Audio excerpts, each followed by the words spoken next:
By watching this short video, you will be able to prove to yourself that the Bible is repulsive. The Bible is so repulsive that it has no place in a modern civilized society. Example 1.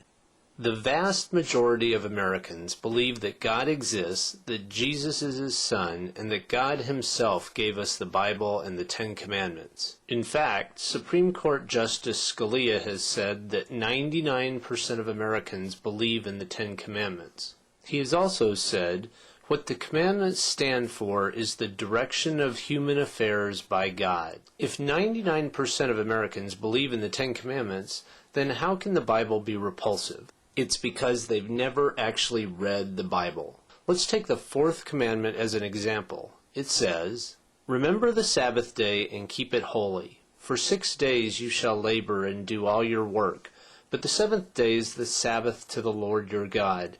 You shall not do any work." This sounds simple enough. God has commanded that no one will work on the Sabbath day. But let's look at reality in America. Walmart is open on the Sabbath, and so is Target. Best Buy is open on the Sabbath, and so is Circuit City. Home Depot is open on the Sabbath, and so is Lowe's. In fact, millions of businesses in America have employees working on the Sabbath.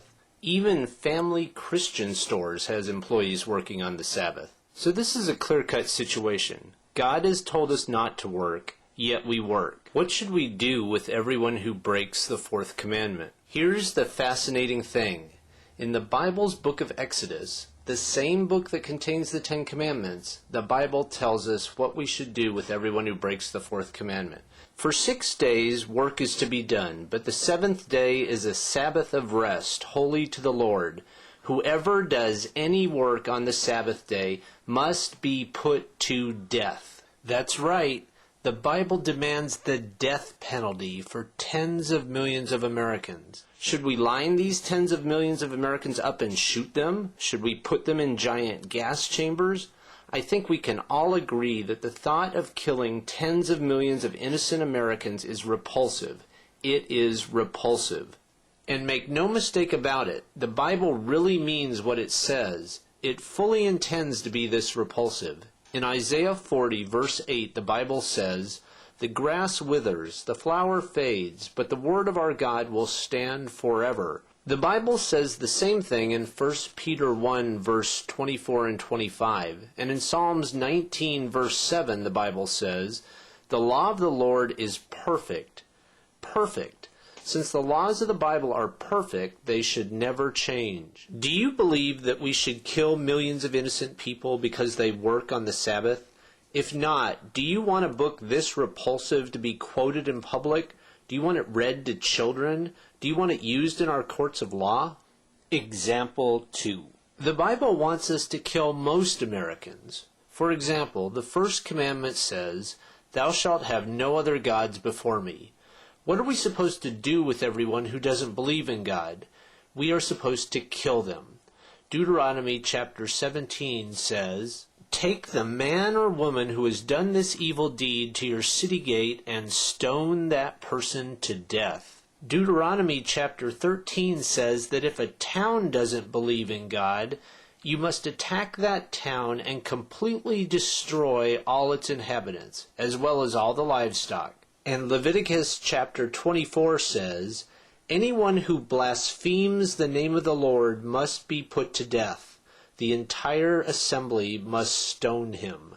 The Bible is extremely clear on this. We must kill everyone who does not believe in God. Now, if you are a thoughtful, intelligent person, you're starting to realize something. The law of the Lord is not perfect. It is repulsive. Example 3 is really simple.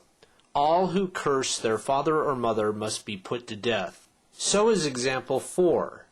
If a man commits adultery with another man's wife, with the wife of his neighbor, both the adulterer and the adulteress must be put to death. And so is example 5. If a man lies with a man as one lies with a woman, both of them have done what is detestable. They must be put to death. According to the Bible, we need to kill tens of millions of innocent Americans. Plain and simple, this is repulsive. The idea that people would walk around carrying a book that demands the death of tens of millions of innocent people is repulsive. Here's another example of the Bible's idiocy. Rebellious teenagers should all be killed as well. Here's what the Bible says.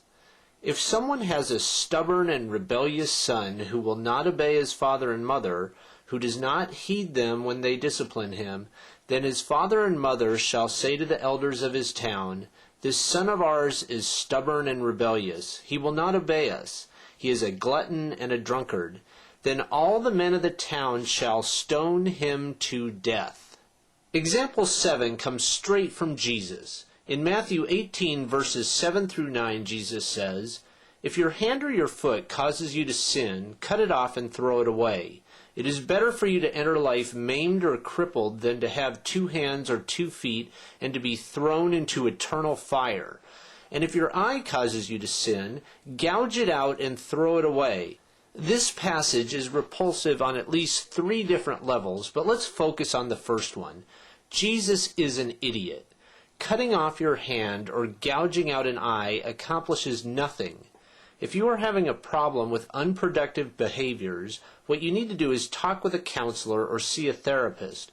Self-amputation is absurd and repulsive. Example 8.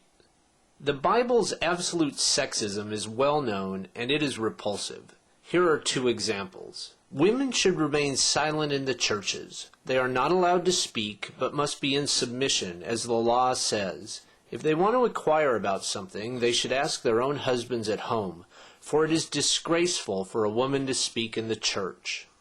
Let a woman learn in silence with all submissiveness. I permit no woman to teach or to have authority over men. She is to keep silent. We can find dozens of verses that are just as sexist throughout the Bible. The Bible's sexism is both ridiculous and repulsive. Example 9.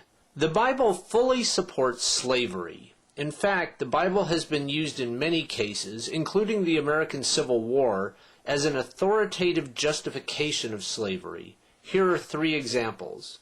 Your male and female slaves are to come from the nations around you. From them you may buy slaves. You may also buy some of the temporary residents living among you and members of their clans born in your country, and they will become your property. You can will them to your children as inherited property and can make them slaves for life. Now look at this. If a man beats his male or female slave with a rod and the slave dies as a direct result, he must be punished. But he is not to be punished if the slave gets up after a day or 2, since the slave is his property. In the New Testament we find this. Bid slaves to be submissive to their masters and to give satisfaction in every respect. They are not to be refractory nor to pilfer, but to show entire and true fidelity. As you can see, the Bible is extremely clear on this. Buying and selling slaves is fine. Beating slaves is fine. Slaves are to show entire and true fidelity. If you are a normal, intelligent person, you are extremely clear on something else. The entire idea of slavery is repulsive. Example 10. The Bible is riddled with repulsion. Take, for example, this verse. Anyone who is captured will be run through with a sword. Their little children will be dashed to death right before their eyes. Or what about this? They shall fall by the sword, their little ones shall be dashed in pieces, and their pregnant women ripped open. Or this, kill every male among the little ones, and kill every woman who has known man by lying with him. But all the young girls who have not known man by lying with him, keep alive for yourselves. You have probably gotten the picture by now. The Bible is repulsive. You have seen 10 graphic examples of repulsion in this short video. You can find hundreds of verses like these throughout the Old and New Testaments. We currently use the Bible throughout American society.